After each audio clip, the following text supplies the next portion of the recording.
Modern life is just leading men straight into depression. It's a funnel into depression and misery and brokenness. Our wives get that look on their face, and all of a sudden we're going, holy shit, I'm in trouble. What'd I do? Don't be like your dad. Don't be like other jerks. Don't be toxic masculine. Don't be this. Don't be that. Hello, everybody. Today, I am so excited to introduce you to a man who has changed my work. He's changed my life. I would not be doing what I do here today. I'm going to try to make him blush while I'm doing this intro. I would not be doing what I am doing now if I had not read this man's book, if I hadn't followed his work and his teachings.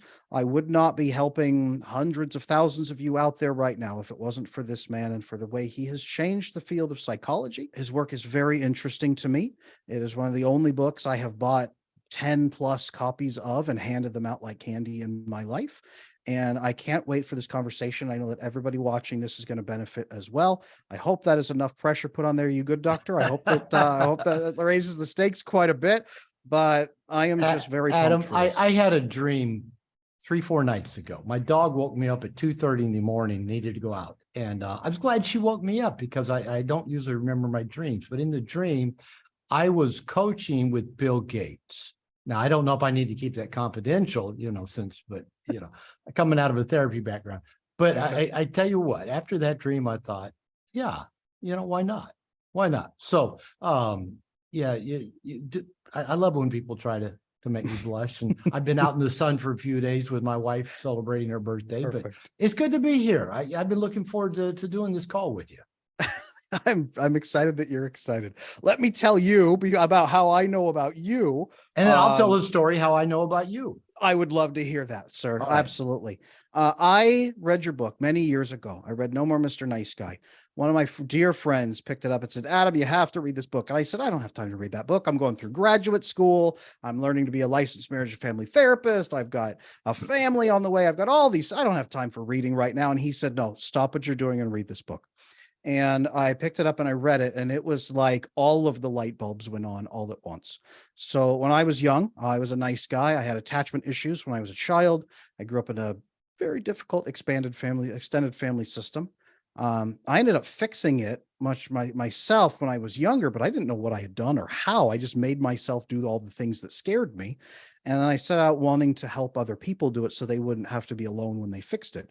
But when I went through my graduate program, I went through my schooling, they didn't teach us any of the root causes of any of the diagnoses. They didn't want to talk about any family systems that might have led to them. It was all, here's a diagnosis. There's the book right up there. Here's the diagnosis. And here's all you need to know about it. We don't talk about what the underlying causes are. Just give them this treatment and they'll probably need medication, and just send them on their way. And we got maybe 10 minutes one day about attachment theory. And they said, this is for babies. If you're not working with babies, you don't need to know it. And if it's teens, it will always be a conduct disorder. And if it's an adult, it will always be a personality disorder, at which point you probably can't help them anyway. So don't much worry about it. Here's some treatment models to give to those people and then pack them on their way.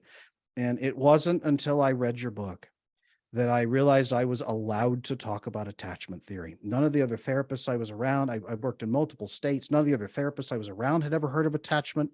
None of them knew what it was, but the moment I described it to them, it was like all their light bulbs went on too. It was the book. I remember marching into my supervising therapist, my supervisor's office at the time, the licensing supervisor, there's the words.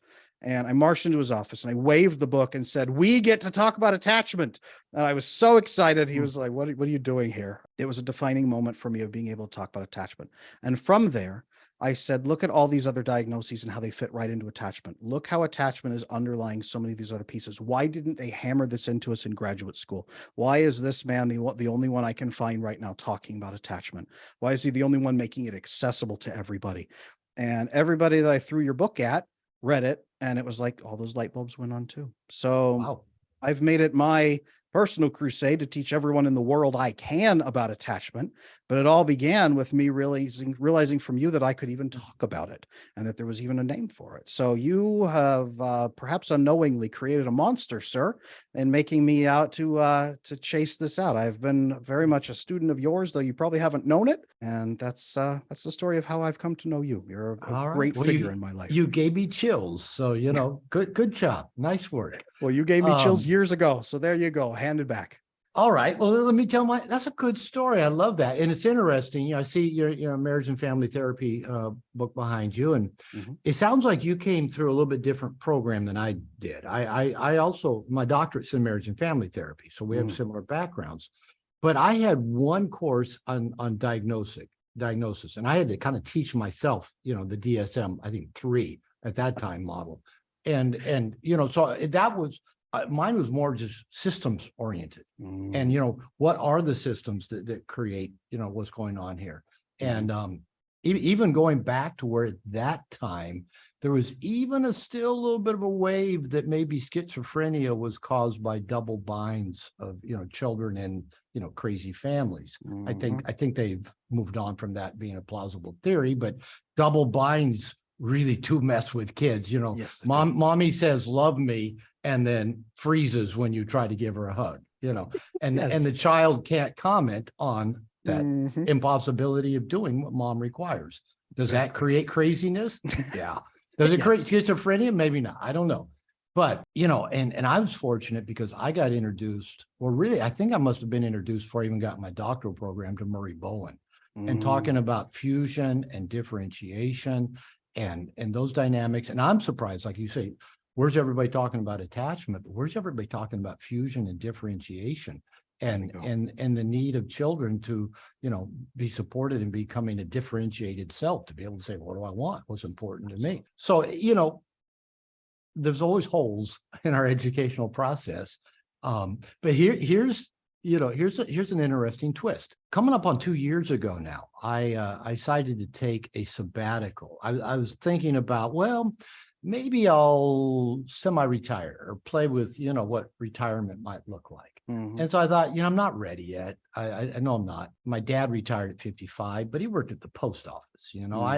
I do what I love every day. So, if I retired, I'd still get up and probably do the same stuff I do now anyway.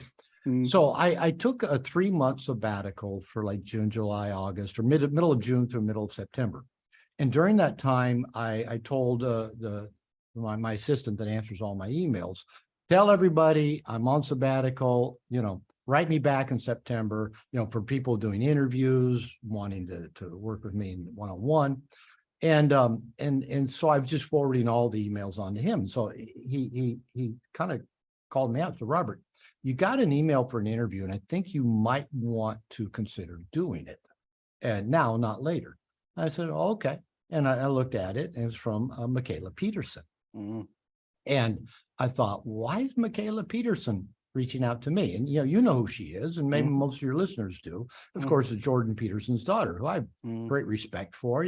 I've actually read the whole book, 12 Rules, for Life.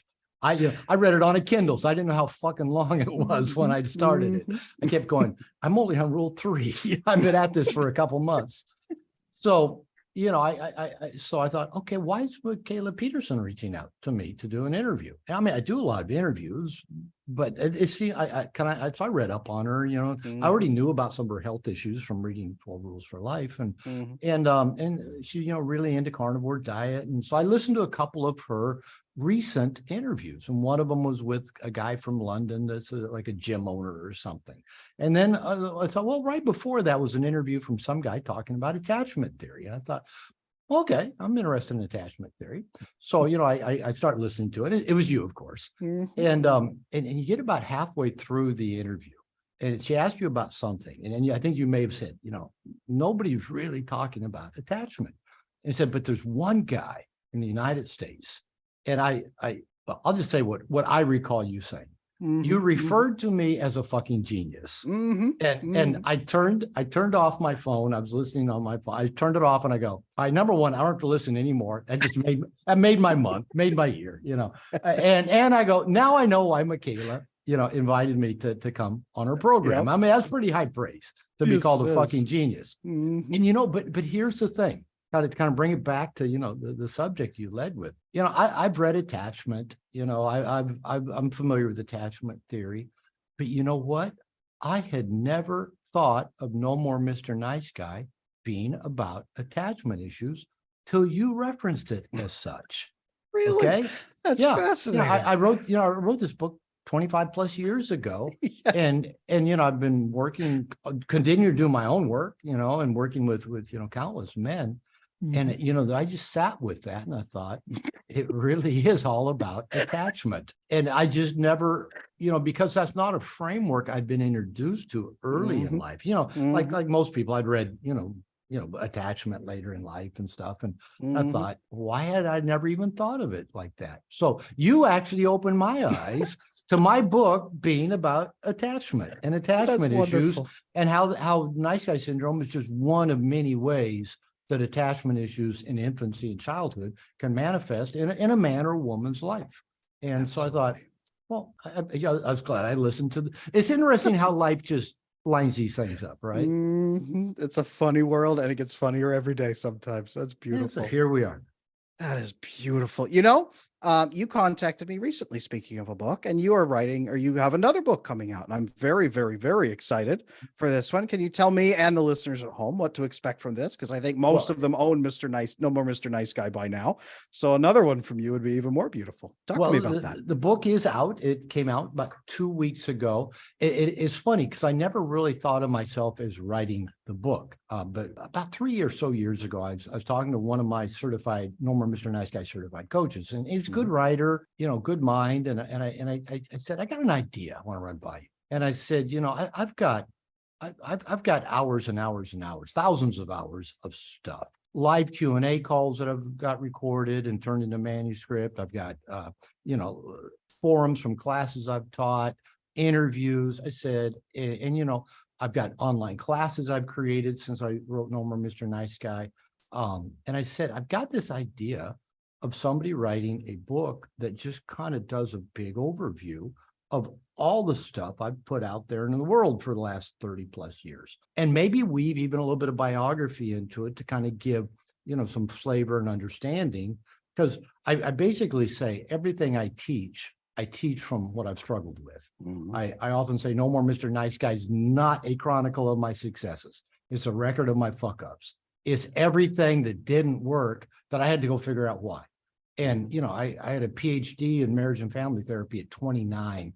I'm married 3 times, and I bumbled my way through every relationship. Yep. Probably the attachment issues and what I'm unconsciously Mhm. created to, and how I naturally create fused relationships and then want to push them away because I want my freedom, and Mhm. all that stuff that we all do. And so I've been teaching from my struggles, and I've struggled with a lot of stuff, so I've created a lot of material. So anyway, Tony Endelman is his name, the guy that I approached. So he set out to do it. He actually, pretty much about a year ago wrapped up. You know, I just gave him a Dropbox folder with access to just everything. And again, it is thousands of hours worth of stuff. And he did a really good job. And so for the last year, he and I have been massaging it, keeping his voice, but presenting my material and how he has influenced his life and his Mhm. work, and then me also weaving in kind of my own biographical stuff with it, still in his voice. And so the book came out, like I said, about 2 weeks ago on Amazon. And I sent my mother and my son both a message and said, "Oh, my new book came out today, and it's number 17 in motivational self-help." And both my mother and my 38-year-old son wrote back and said, "I didn't know you're writing another book." And it dawned on me, it didn't never dawned on me that No More Mr. Nice Guy is about attachment theory. Mhm. It's about Mhm. attachment. Even though this book is all about me, everything I've ever created and taught, it was some of my own story woven into it. And I've been working with him for 3 years on it. And I spent a year, editing and working. I never thought of it as my book, because I'm the second author Uh-huh. on it, which is great. Uh, So yes, the book is out. It's called The Big Stick. And the title, we just started out with a working title called The Big Book. It's just going to be a big book mhm. about all my stuff. And Tony said, Robert, you mentioned taking out the big stick a lot when you work with men. Okay, take out the big stick. I'm going to be direct. And so, the title just kind of stuck. And I think it fits well because in my experience working with men is that, and that's why I love working with men. Men love it when you're direct. Men love it when you just say, hey, listen, what you're doing is really stupid. That's not going to work, and, guys go, oh, okay, well, what might work better? And, I love that about working with men. So the big stick is out. Beautiful. I'm excited. Last I checked, it had all 5-star reviews. So, I guess all those people we paid to go write reviews, did a good job. Yeah, that's you're not allowed to do that. So we didn't pay anybody to write a review. Killing me, man. I'm very excited for that. I missed that launch because my wife and I are having our 5th baby. So oh my goodness, I'll chalk it up to that. Yeah, we're collecting them. I tell people that my wife is stockpiling them in case God runs out. So that's why I missed that launch. I'm going to pick up my puppy today then, because I've been waiting for that book. I know you sent me a snippet so I can start reading some pieces of it. I'm very excited to read the rest of it. I'm excited for that, especially because you have such a wealth of information that needs to be shared, and condensing your 30 years of experience down into a digestible package for men who are hurting right now and need answers right now is brilliant. That's what the world needs right now, and men need that. So was that your aim, was giving them that digestible piece in a moment when they need it most? Was that the aim of that book? Yeah, why not? Let's go with that one. Yeah. Fair enough. It's like I didn't have anything else to do. I just, let's do something that is kind of crazy. And that's not even all. I mean, around that same time, about a year ago, one of my coaches says, Robert, you need to start a men's subscription membership program. He goes, and you need to take all the material you've got, right, and give them a way to funnel that. And I go, that's actually a good idea, but I was thinking about retiring. So about last September, I thought, fuck it, I got 20 good years left. So forget retirement.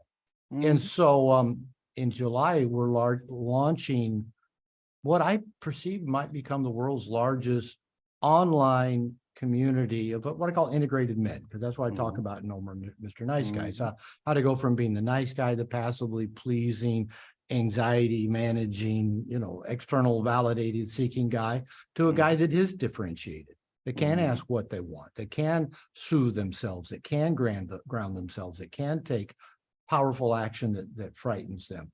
So that membership community, I've been working with a team of 7 coaches for a year, and we're launching in July, and we've already over 1,000 men have already registered their email, and we haven't even hardly promoted it. So that's going to be fun. That's going to be big. We're going to have like calls every day of the week. If you want to jump on a call, you're anywhere in the world, we're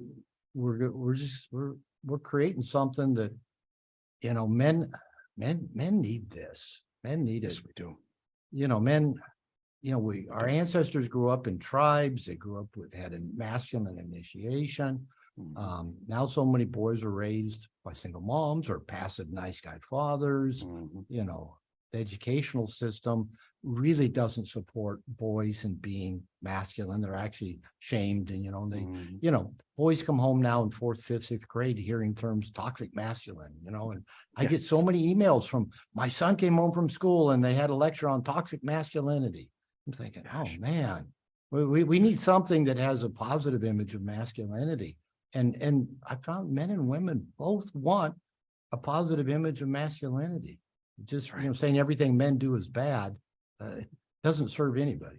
No. So anyway, that's the other big project that I didn't have enough to do. So Integration Nation is coming out in July. Integration Nation. That is fantastic. I'm excited about that too. I want to ask you a piece of that because I do coaching and I work with a lot of men. I've got a private community as well with men and women in it. I'm always telling people digital communities are the way of the future. Digital gated communities where you go in and you have a purpose, you bond and you connect. Intentional relationships are big. So everybody out there, join a digital gated community and you'll be happy in your life. Go for it. Along with that though, one thing that I have found in working with men, because I've worked with a lot of depressed men, and modern life is just leading men straight into depression. It's a funnel into depression and misery and brokenness.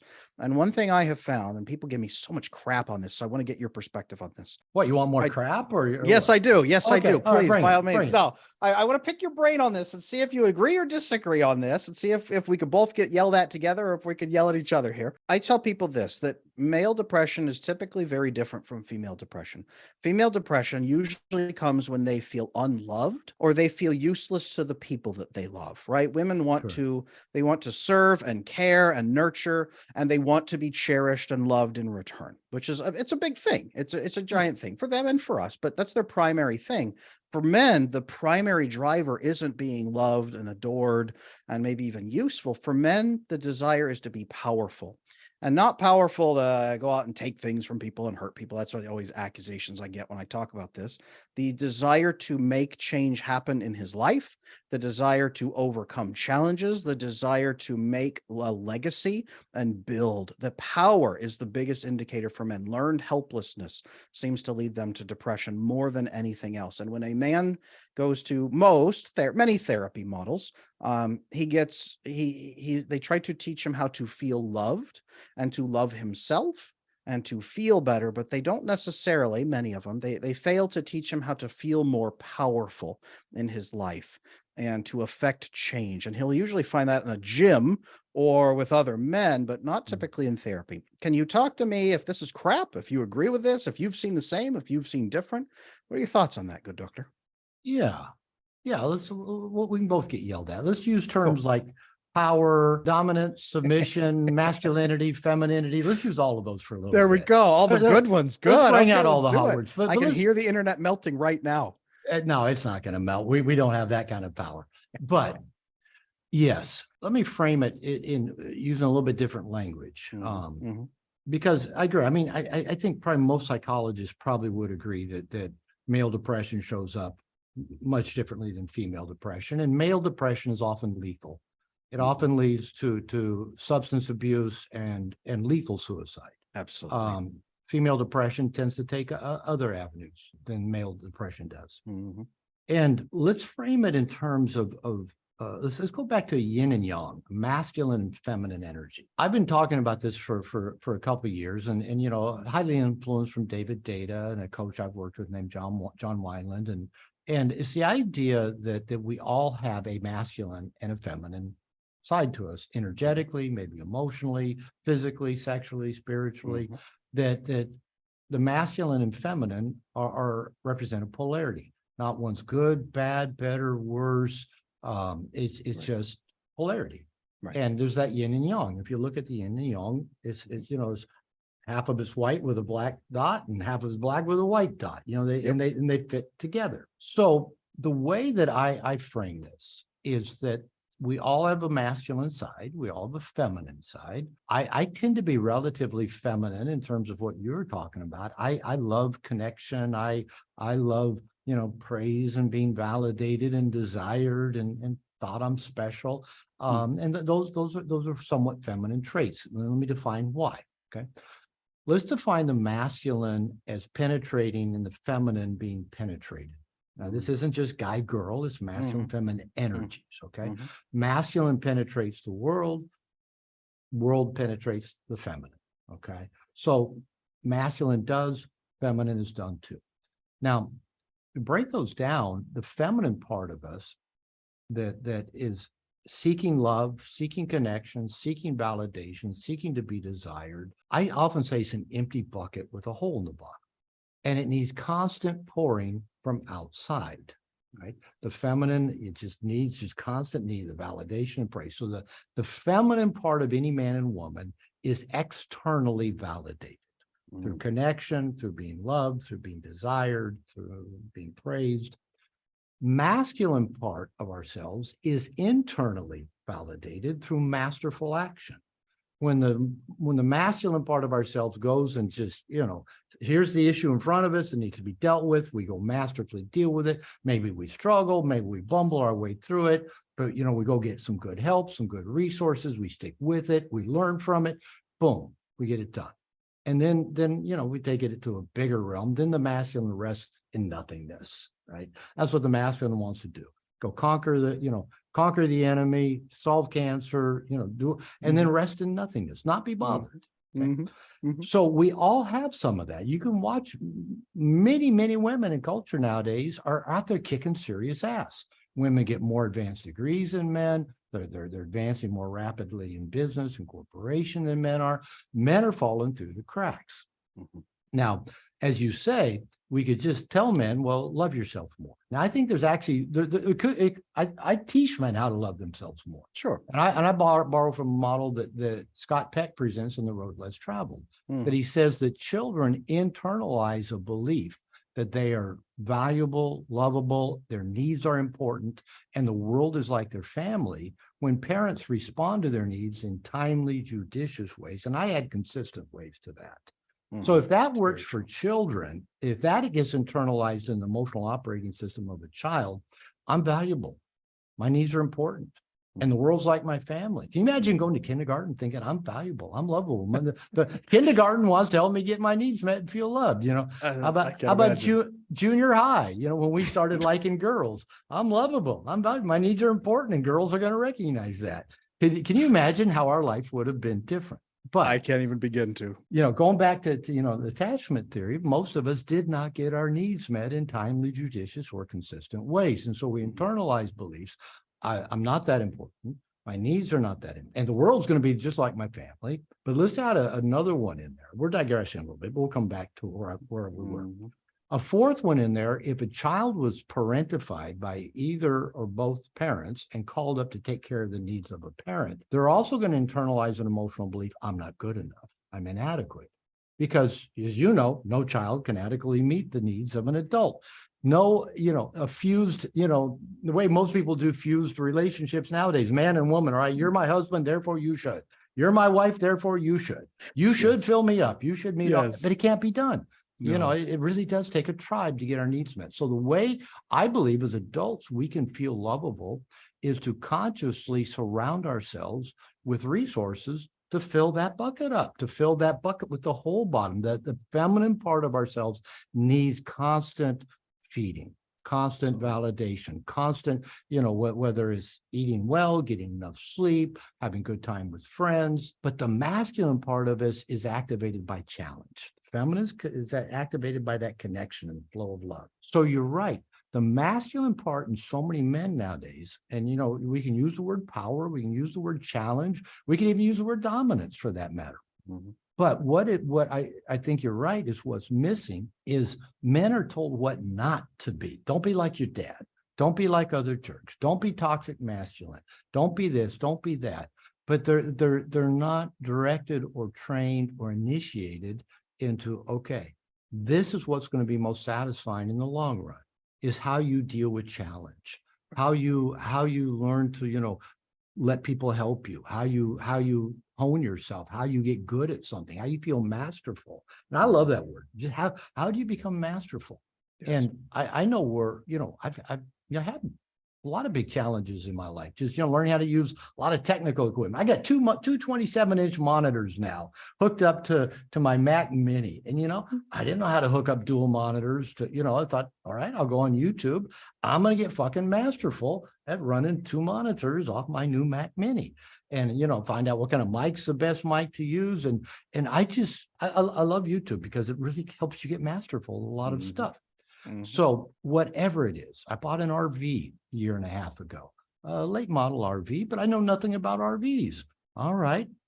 How am I going to really enjoy my RV? Well, I'm going to get masterful. I'm going to study the manuals. I'm going to watch YouTube. I'm going to figure out how the refrigerator works. I'm going to figure out how the solar panels work. I'm going to become masterful rather than going, I'll never figure it out. I'll never understand it. I'll never be good at it. That's what leads to depression. That's that, as you said, learned helplessness.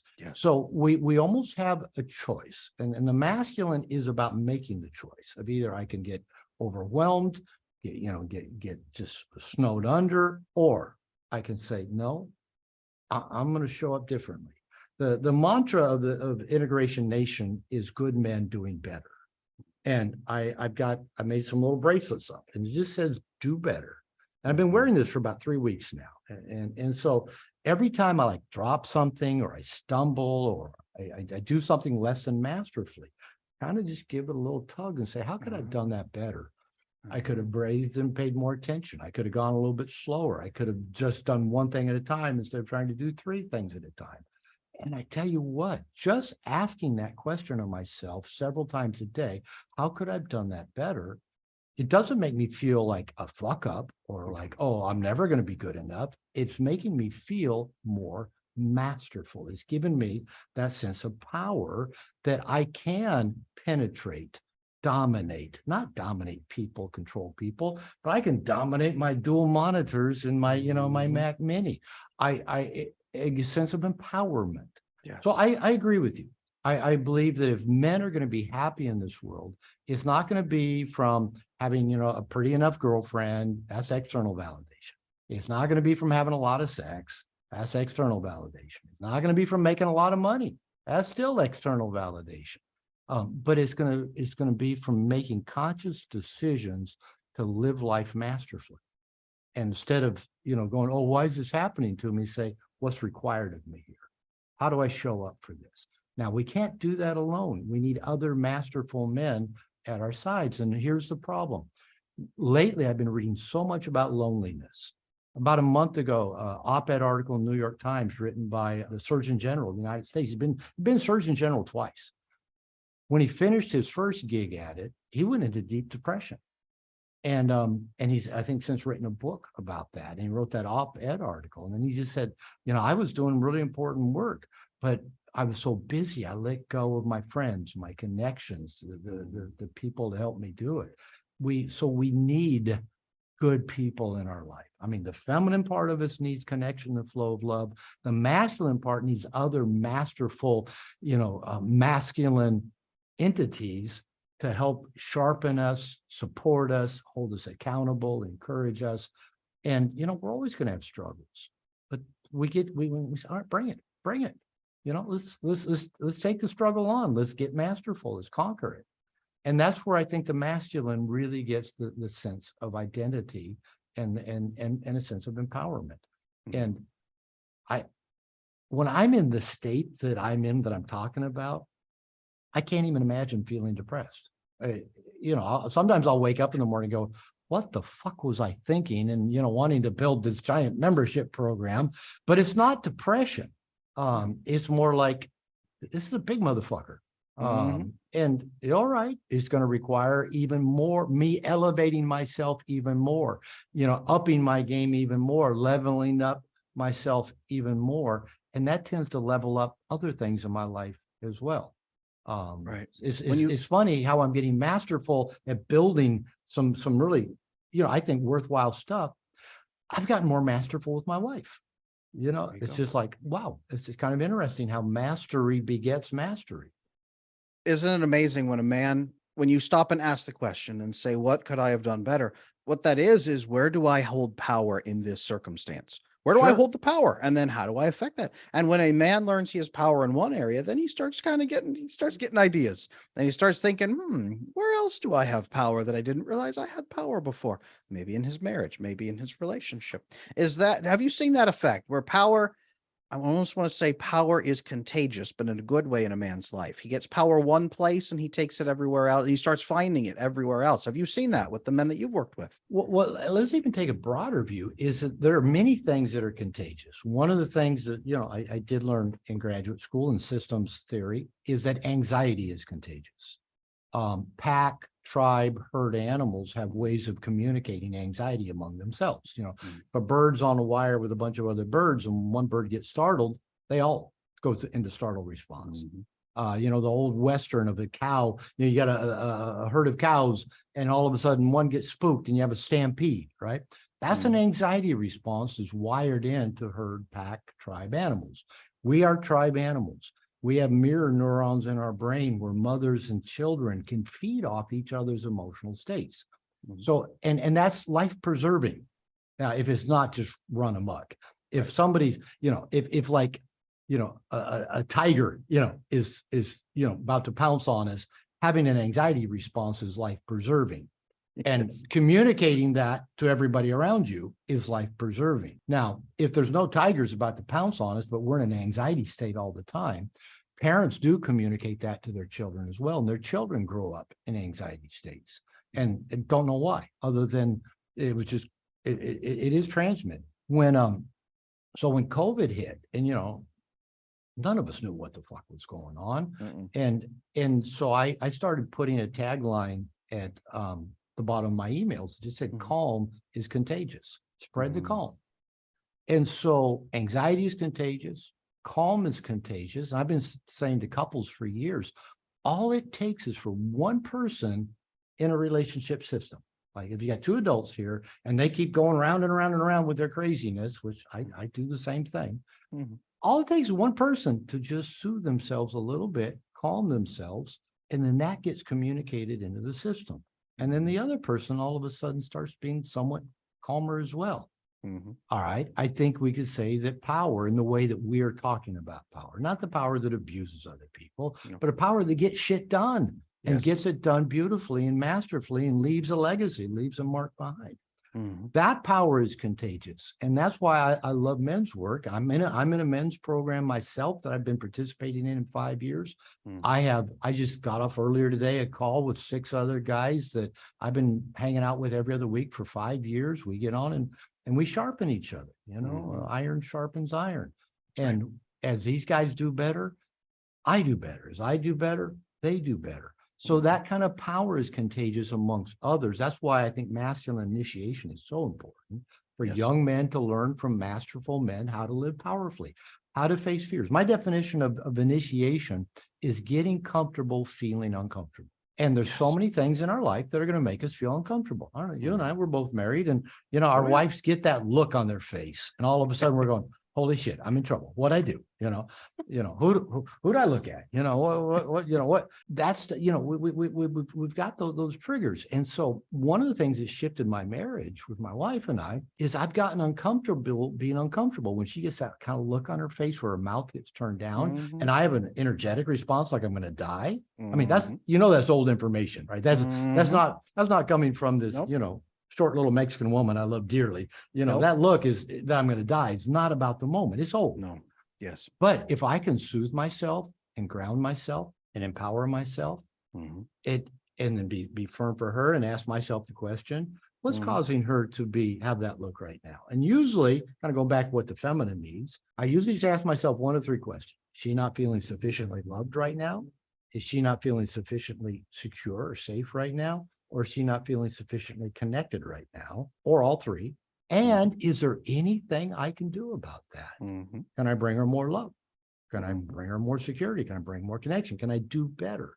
So the whole do better thing, like, can empower me in my business and my finances and my connecting with people I care about, with my wife, my mom, my son, my granddaughter, my stepkids. All of that is contagious. And power in one area of our life can get communicated in other areas. And the power you have as you and I spend time together is communicated to me. The power I have is communicated to you. And I think we make the world a better place when we live in that kind of power. I think so too. I agree with you.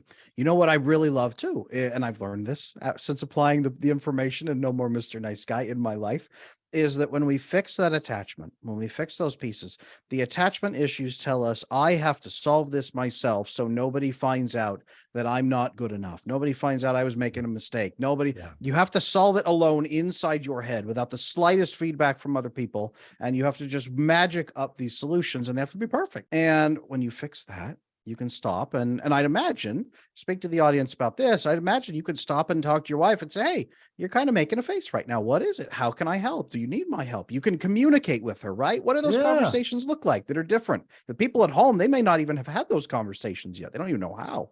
Well, let me frame what you're asking is how do you have a conversation that isn't based on, isn't triggered by a shame attack or an anxiety attack, shame or anxiety?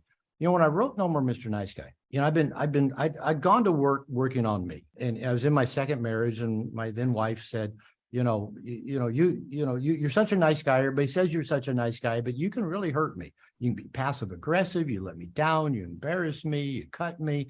And she goes, I can't take it anymore. I'd rather you be a jerk. At least I know what I can expect from a jerk. He's always going to be a jerk. You need help. So I thought, well, okay, why do I need help? You're the one that's unhappy all the time and never wants to have sex anymore. And it's never good enough, no matter how much I give.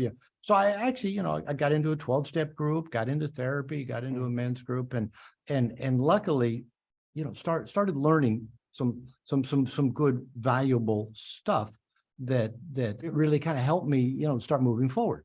And one of them was around shame. Okay.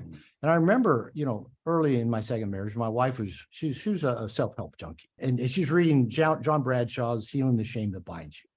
And we're in bed together, and she's like reading some stuff, and just like, she just, she goes, you need to hear this. This is you. This is you. And she reads me the stuff about shame. And, I'm a reasonably intelligent guy. Like I said, already had a PhD in marriage and family therapy at this time.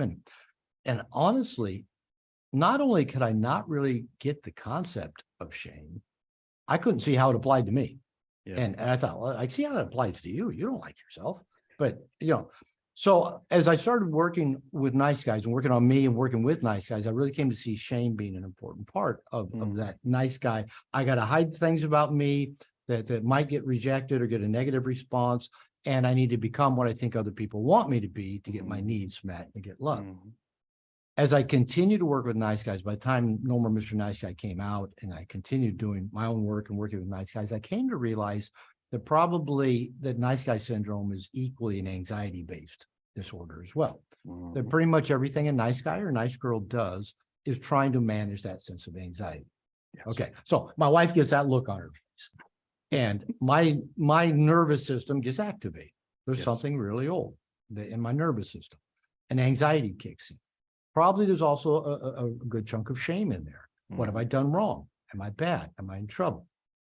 And those are all really, really old stuff because, as you know, when children pop out and come into this world, most of our brain is not fully functioning and online. The only part of our brain that's really working at top speed is down on the brainstem and the amygdala that manages fight, flight, freeze, survival, respiration, heart rate.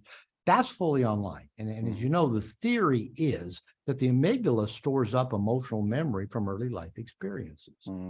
And I remember Child Development 101, first thing they taught us is that for a child, abandonment equals death. Yes. Because a child is completely dependent and completely immature in so many ways. And so everything that you and I felt as a baby, where we were cold and nobody wrapped us up, we were hungry and nobody fed us, or we had a stomach ache and nobody burped us, or we were left alone, or we heard yelling or screaming, or mom looked at us and, our mirror neurons picked up her anxiety and fear and stress and anger.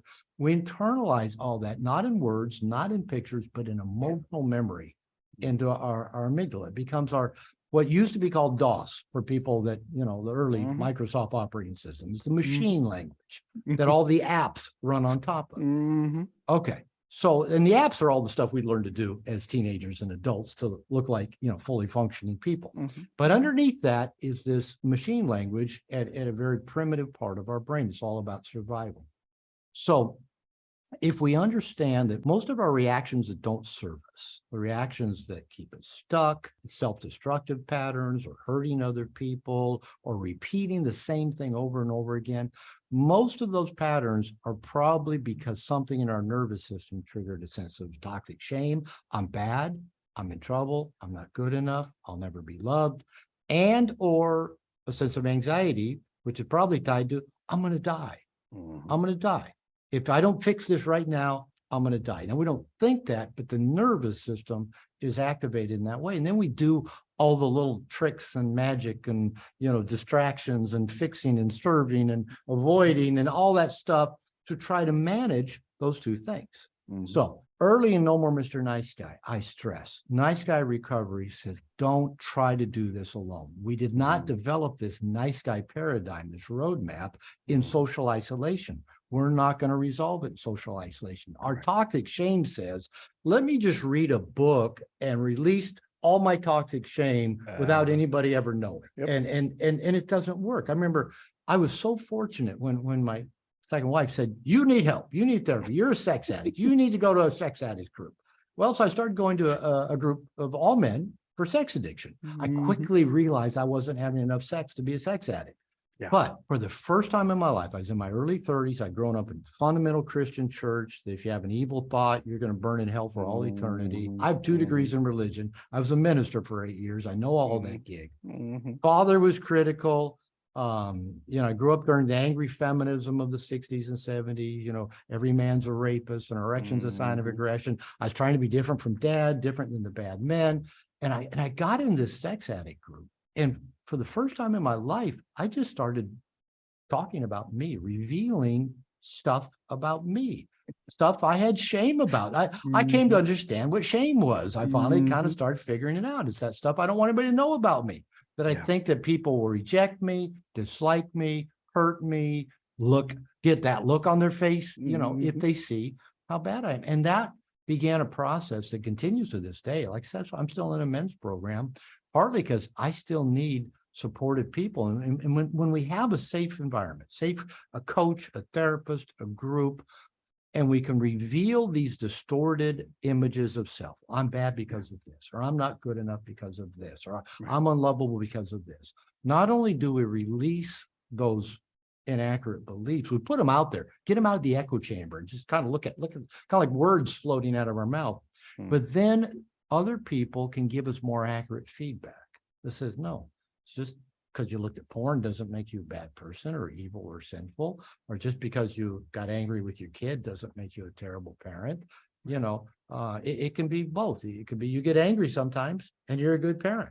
And how do we reconcile those? Well, we can't if we're operating out of a shame place. No. And we can't even ask ourselves, how can I do better if I'm operating out of a shame place? If I'm operating out of a shame place, it implies I must have done that wrong. I must be bad. I must not be good enough.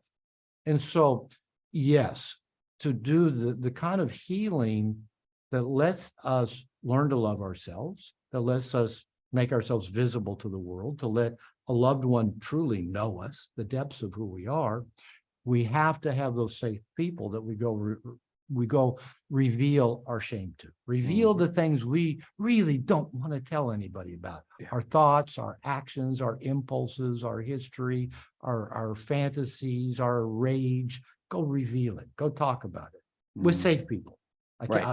Keep at it. Safe people. Like in that 12-step group for sex addicts, the strongest reaction I ever heard is, "Thank you for sharing, Robert." It's kind of like, nobody said, "What? You're fucking, you're terrible." No, nobody ever did that. That is amazing. The power of being able to speak the most painful, shameful thing about yourself, and then the other person say, "Okay, what else do you have?" is amazing. I used my very first gig as a psychotherapist. I wasn't even out of school yet. The practicum period that they ran us through was working with death penalty inmates who were up for multiple murders. And they threw me right into the deep end. And why do they put master's level student? I actually went to a prison too when I was working on my master's degree. What the fuck's that about? Put the people that are already the most insecure about being a therapist, but put them with the most manipulative people in the world. Exactly. But I quickly learned that these men, as much as everybody back home would say, "Oh no, they're going to kill you." No, they aren't. You walk in and they're trying to figure out how to get something out of you, number one. And so they only come in to try to get something out of you, or they come in because they are so deeply hurt, they need somebody to unburden themselves to, and they have nothing left to lose because they're already locked up and they're facing the death penalty. So they come in and they would just say, "All right, Adam, I'm going to be honest with you." And third, fourth session in, they'd hit a wall and they just sit there. And I just let them sit in the silence for a moment. I'd just listen. And they'd say, "I got to be honest with you. I plead not guilty in court, but," and then they would tell you the worst things that they had done. And I would listen. And I practiced my therapist face of, "You don't ever respond to anything," as they told us in therapy. "Don't ever respond to anything." And I just very carefully take it in and look thoughtful and say, well, what was it about that moment where you felt that that was the best option that you had? And watching them go, like, "He's not mad at me. He's not screaming at me. He's not calling me a monster. He's just asking my opinion. He's wanting to learn more about me." And just being there for them in that moment was incredible. And seeing the growth and the healing, that's what I've brought to my own coaching now, to my own community. And just everybody I talk to is, if you find that safe, like you've said, if you find that safe person, that you can tell the most shameful part of yourself to. Not on the first date, not within 3 minutes of meeting, and don't trauma dump. Not your mother, you know. Yeah, probably not your mother. She's the one that made you this way in the first place. But if you can find that person and share those shameful things, and they can accept you, and they can reciprocate and share their shame with you, and you can accept it, and neither one of you enables, and neither one of you judges, you just accept each other where you are, and you say, okay, how would you like to be held accountable so you don't do that again? And I'll be your friend, and I'll walk with you through that so you don't do it again. Here's what I need as well, and accountability. If you can do that, that is the pathway toward building the most intimate relationships. Do you agree with that? Yes, you're preaching to the choir. Let me I know tell I you. am. Let me tell you a story. I've been telling. I like to tell stories. Okay. Cool. I love it. So this is around that time when I started going to this 12-step group. And, you know, like I said, I grew up where you keep everything, you know, don't expose yourself in any way that you might get attacked, get hurt in any way. Like I said, the religious upbringing, my critical father, stuff like that. And lo and behold, early on used to attract women that were really critical, and, you know, you better not ever reveal anything to them because, you know, they're going to use it as a weapon again. They'll weaponize it. Right. Of course. So I'm going to this 12-step group. I have a therapist. It was a woman therapist, actually, that I started working with. And early on in this process, like I said, I kept everything in. If anything I thought that anybody might respond negatively to, I hid it. I misdirected. I was not an honest, authentic, transparent, open person. And so during this time, I had a dark impulse, a dark sexual impulse. I did not act on it, but it scared me that I even had it. Now, I actually think the reason I could even notice that this dark impulse was there was because I'd started putting myself into a situation where it was okay to talk about things, right? So I thought, that scares me. That I'm glad I didn't act on it, but it sure scares me that I even thought it was a good idea, right? Kind of going back to your language. That seems like a good idea. So I went to my 12-step group, and this group met like at 5 a.m. Maybe it was 6. I don't know. It was early. But you know what? I was excited to go because it was so therapeutic to just reveal me and be accepted. So I went and I talked about this impulse.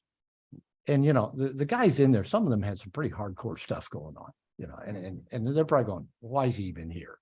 But, you know, so I tell the impulse, and they go, thank you for sharing, Robert. And I go, that wasn't bad at all. And I had an appointment with my therapist like an hour later. So I just drove from that meeting to my therapist's office. And I thought, well, that didn't go bad at all. So I thought, I'm going to tell my therapist. So I sat down and I told her, I said, I got something I got to tell you. I had this impulse this week. Here was the context of it. And I had this impulse. I didn't act on it, but it scared me that I even thought it was a good idea, that I even had the imagination to even think about doing that behavior. And she just looked at me with this real kindly face and said, well, let's explore that and see what that's telling you. What's that? What story's behind that? I go, well, that's not hard.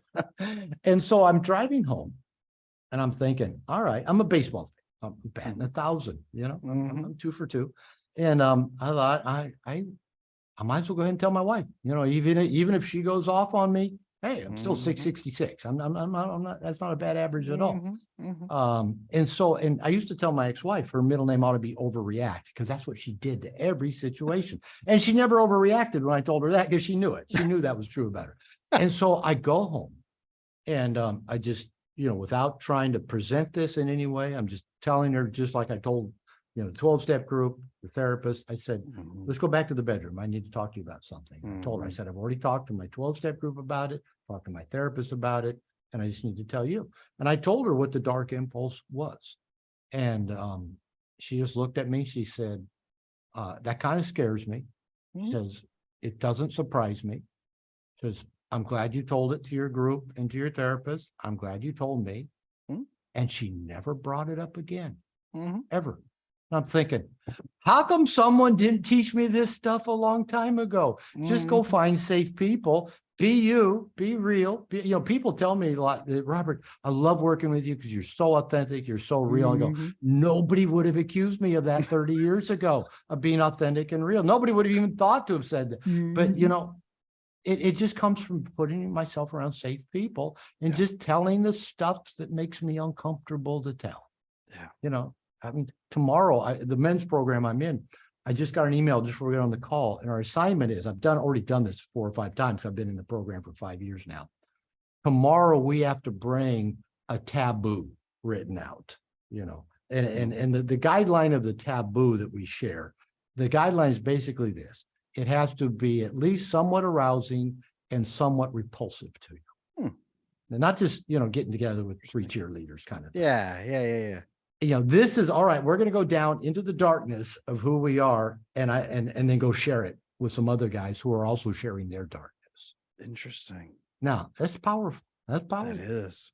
And then every time I've done this before, actually, I brought the flavor of the taboos I've created to my wife, and I said, "What do you think? You want to play with these?" And my wife is like, "You are so white bread. How come I'm the one that always has to think of nasty stuff?" So she's always glad if I bring something, a little bit nasty or taboo to the table. And so she goes, "Yeah, let's do it. Let's do it. Let's play with it." So by going down in the depths of who we are and bringing that up and putting that out in front of safe people, not only does that make us a safer person, a more authentic person, a more integrated person, we can also then play with that and work with it and get therapeutic with it. As my coach often says, make art of it. So I bring it to my wife and we make art of it. That's so beautiful. But we got to have those safe people to start that process. Absolutely. Oh man, I have been waiting years to talk to you. This has been a dream come true. I am so excited about this. I feel like I could talk to you for 500 more hours and it wouldn't be enough. Thank you so much. You said the for interview talking. would go 30 minutes. I said, no, it won't. It won't go. No, 30 there's minutes. no way on earth. I'm hesitant to let you go right now, but I got to go take care of my kids. This was so wonderful. Where can people find you when they say, I need to know everything this man teaches? Where can they find you? Where can they find your book? Where can they find everything about you? Share that with the whole audience. I'll direct them to 2 places. One is drglover.com, just drglover.com. That's where my courses are, links to my books there, programs. And the other is the program I told you we're about to launch, Integration Nation, and it's integrationnation.net. So go to integrationnation.net. You'll see an introduction to what we're building and what we're creating, and with a launch date on it of when we're going live next month. So those are the best places to find me. I mean, if they Google Robert Glover, if they Google No More Mr. Nice Guy, I come up in the top spots. Amazon, of course, No More Mr. Nice Guy. I've got some other books on there as well. And of course, The Big Stick. The Big Stick. Oh man, I can't wait to get my copy and read it. I'm looking forward to it. So someday I'm going to meet you. I'm going to shake your hand. I'm going to make you sign my books, and that'll be. We're going to go hang out and have a good time together. Yes, we will. Yes, we will. We'll find that time really soon, I hope. Let's do it. All right. Everybody out there listening, thank you so much. Check out Dr. Glover. He has influenced my work. I will see you next time. Come on back and we will make your relationships better.